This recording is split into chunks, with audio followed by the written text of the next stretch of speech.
Pahlawan tanpa jubah. Mereka bukan superhero, tak punya jubah. Namun kepahlawanan mereka tak ternilai.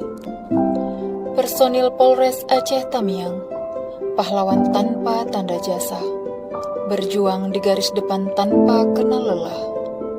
Dengan tulus, mereka memberikan bantuan, mengobati luka, baik fisik maupun mental. Hati mereka lapang, penuh ketulusan, menjadi panutan bagi seluruh insan. Profesinya mulia, panggilan hati mengabdi untuk negeri.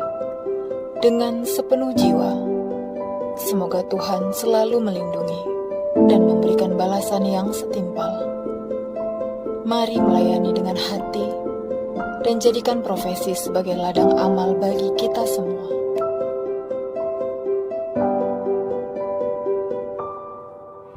Sudah cukup sedihmu, hapus air matamu.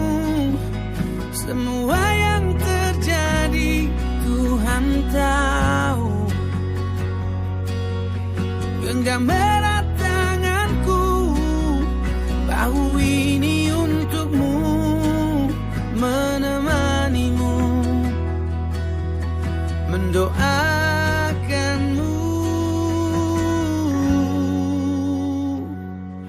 Tersenyumlah kau